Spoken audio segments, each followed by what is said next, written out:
Here's my room. TV's broken, so I'm using my laptop for everything tonight. It's just me and my dog.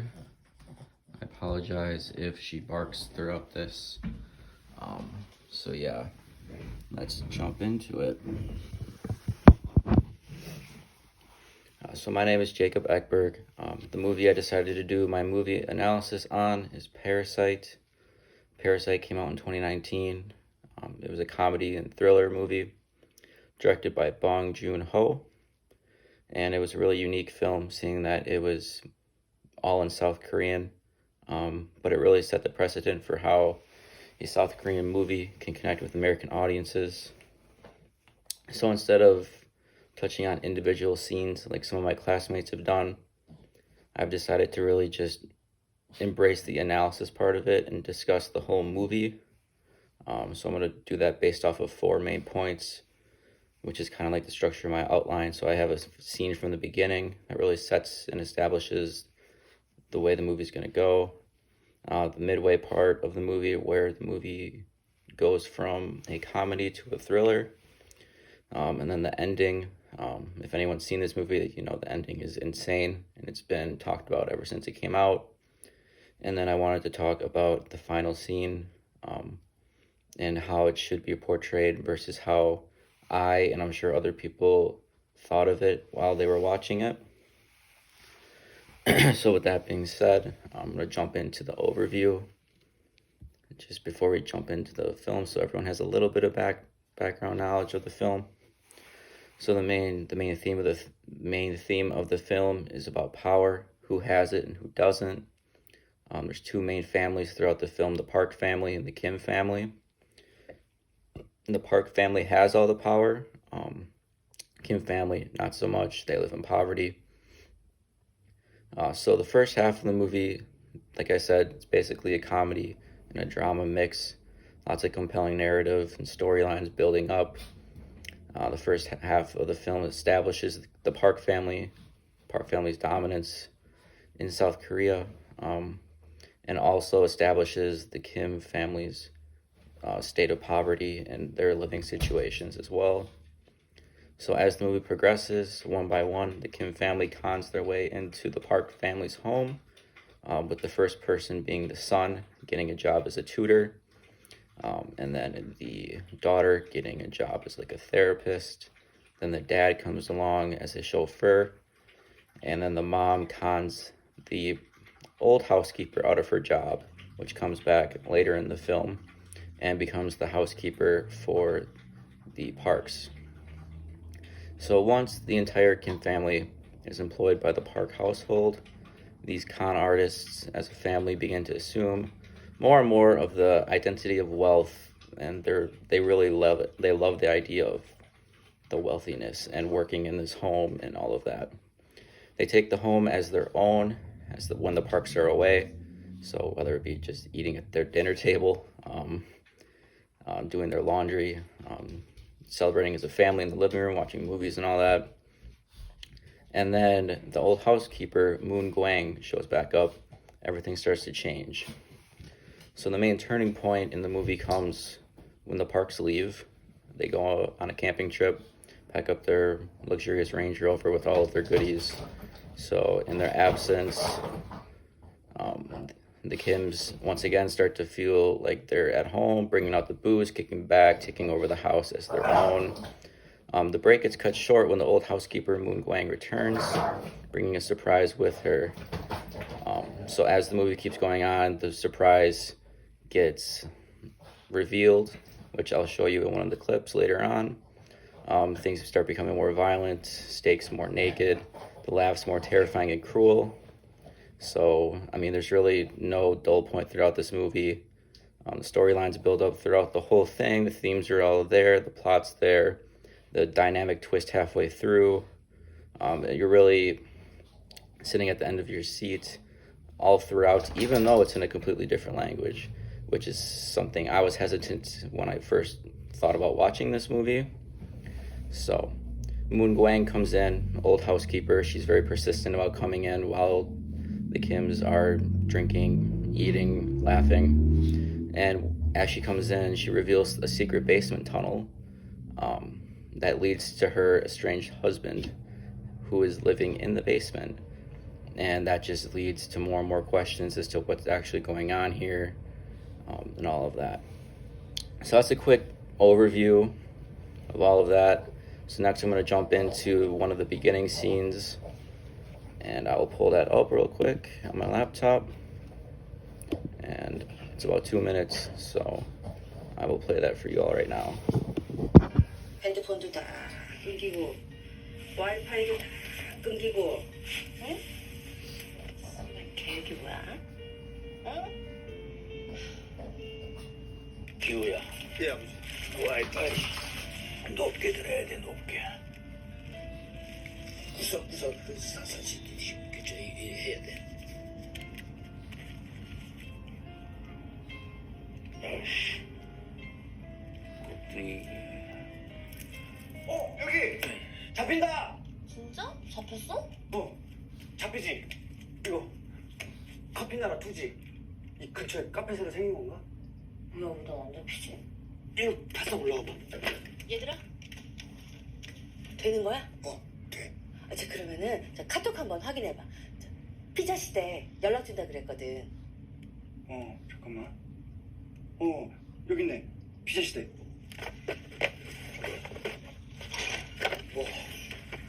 이것 좀 한번 보세요. 우리도 이 속도라면 오늘 중에 이거 다 끝낼 수 있을 것 같은데. 오늘 돈 다 잡는 거죠? 이 서서 하는구나. 이게. 얘는 달인이구만. 뭐야? 소독해? 요즘도 저런 걸 하네. 그러게요. 상금 받아. 나도 봐. 공짜로 집안에 소독도 하고 곱등도 없어. 그래. 요새 곱등이 너무 많아.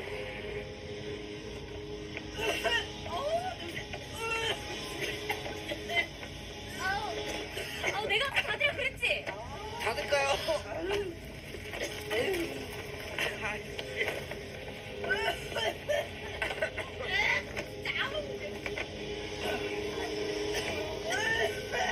구체적으로 뭐가 문제예요? 아니 예를 들면 여기 한 봐요. 라인이 아주 드럽게 접혔죠? 이거 왜 접혀 있는 건데? 이거 왜 튀어나와요? 그럼 접다 만 거잖아요 지금. 아까 전체 다 보니까 박스 4개 한 개 걸로 이런 상태야. 넷 중 하나는 불량인 거지.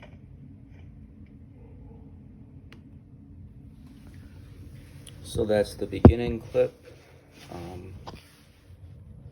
that I wanted to show everybody. So basically you can see that's the Kim's family, that's their living condition. You can tell that they're poor. It shows off the difficulties that they're barely getting by and the struggles they face, whether it be trying to find Wi-Fi in the corner on top of the toilet, folding pizza boxes for money and then getting shorted that money because they did something wrong, and then the whole fumigation system, like who actually wants that to happen inside of their home? But like you saw, the dad said it's a free extermination and they're struggling for money, so they'll take anything they can get. And it really this sets the tone of the whole film moving forward.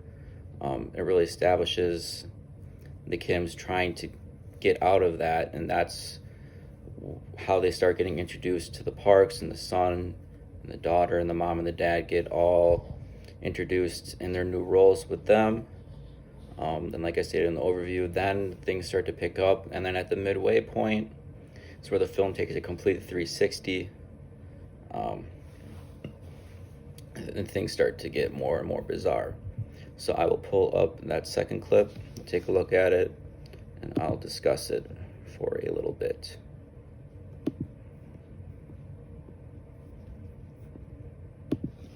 무기는 좀 여기다가. 그거 금방 할 거예요. 아우, 이거 잡다 가셨네. 저기다 언제 치워? 근데 밑에 뭘 놓고 가신 거예요?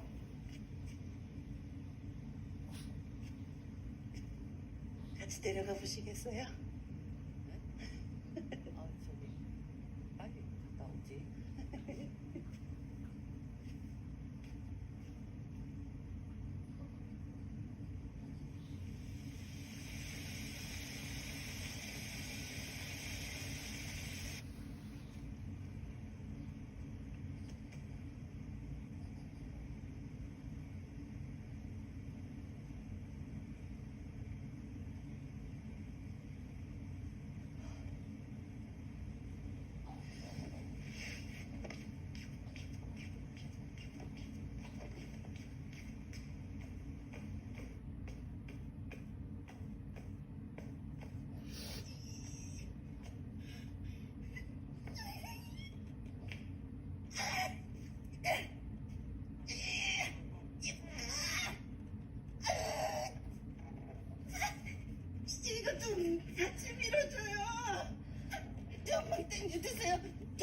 저쪽에서. 땡겨.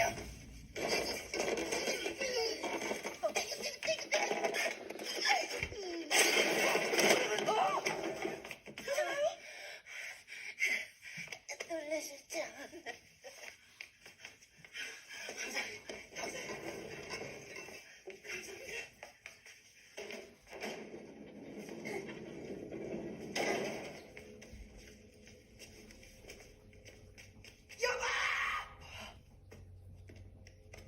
이봐요!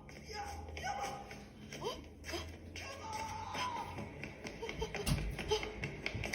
아줌마! 여보, 나왔어! 여보! 뭐야?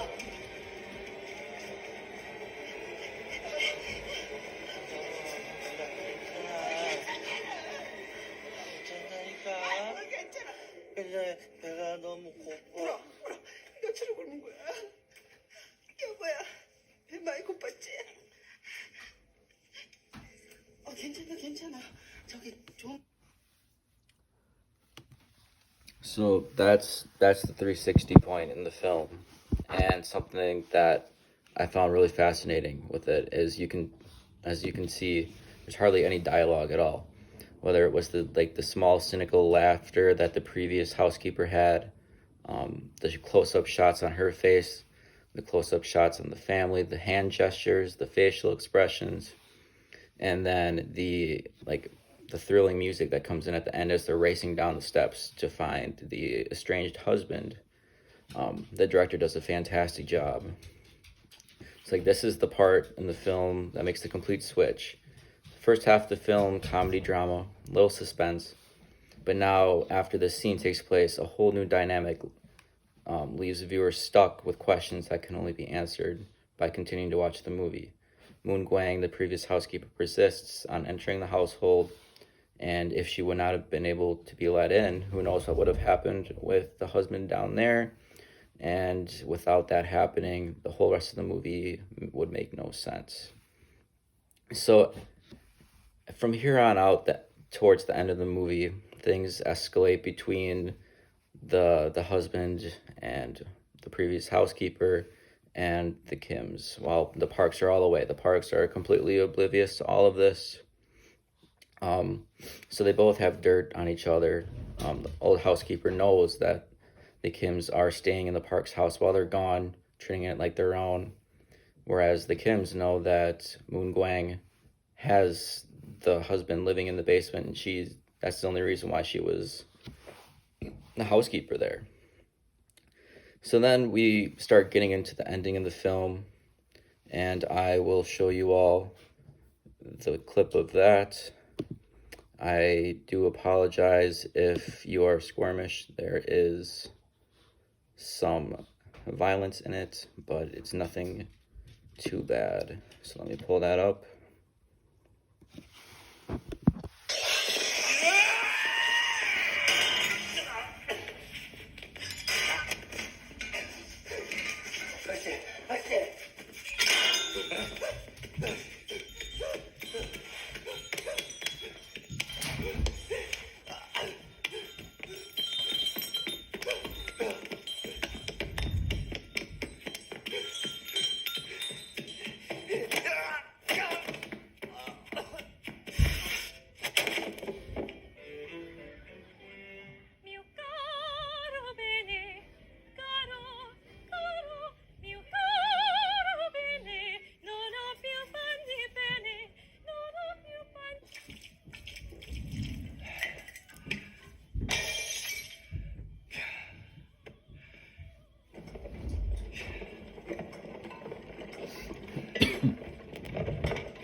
So yeah, there's a lot to comprehend from this scene. First off, the color scheme that's going on. I don't know if anyone else noticed that, but between the two back and forth scenes, all of the violence, it's dark. All of the outside birthday party is white. So that's a small thing that I picked up there. On top of that, yeah, so lots going on there. So the first person running away is the son, the first person who gets that job with the Parks, and he ends up with major brain damage at the end of the film. Parasite continues into a far darker tone until its ending. In the analysis, I found that although the tone and style change, the themes remain consistent from the first half to the second half and until the end. So there's the power shifts between Moon Gwang and her incognito husband, who we just saw in that clip, along with the Kim family. They're both lower class families fighting for leverage, fighting to stay in the Park family household, they have no idea what's going on. They're unaware and oblivious. As you saw, the violence erupted. The son got hit with the stone. The estranged husband went out and stabbed the Mr. Park's wife. All three families end up damaged by this explosive act of violence. The Kim family is destroyed. Main character King Jung is killed. Another one, Ki Woo, is left brain damage, like I stated earlier. And then Ki Tek is forced into hiding after he snaps as well. So the last thing I wanted to touch on is the final scene. It's very brief. It's like 2 minutes. I will show it to you right now. I'm pulling it up.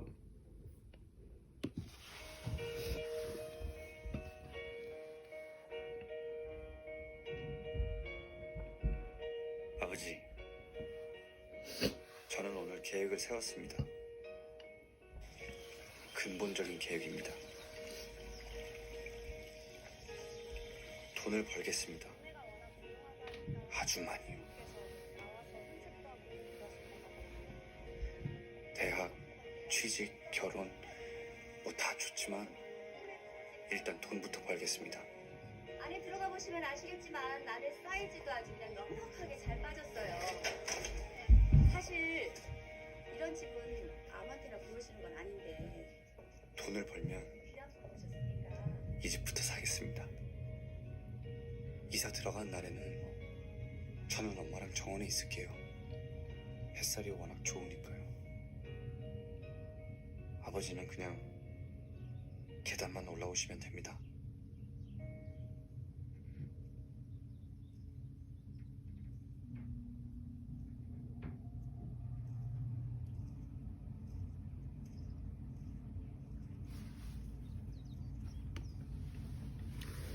So that's the very ending of the film.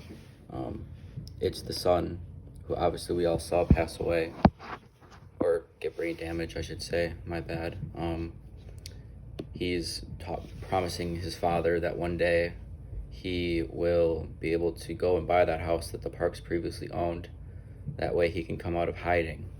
And you might be asking, why is the father hiding down there? Well, at the ending scene, the part that was cut off, because I didn't want to show too much of it, was after the first stabbing happened, another one happened, and that son's father stabbed Mr. Park in an act of classism violence, just out of pure jealousy and wanting to be him. But ultimately, you're not going to get away with that. So he went right back down into the cellar that the other man was staying in. So this dream of the boy was to buy the house, get a lot of money, and be able to have his dad walk up those stairs and not have a care in the world. But ultimately, this final scene provides a sense of lost hope. He hopes to buy that house, get a lot of money, but it's all just a mere dream as he's sitting in a coma at the hospital. So to really understand what's actually going on, I took a quote from the director. The director's vision was that the ending should not be taken literally. The real Parasite movie ending should be more bleak and unfortunately more realistic. The director said, "You know and I know, we all know that this kid isn't going to be able to buy the house." I just felt that the frankness was right there for the film, even though it's sad to think about. So yeah, those are the 4 clips that I pulled from the movie Parasite. Gave a brief analysis of each one along with an overview to provide some background knowledge.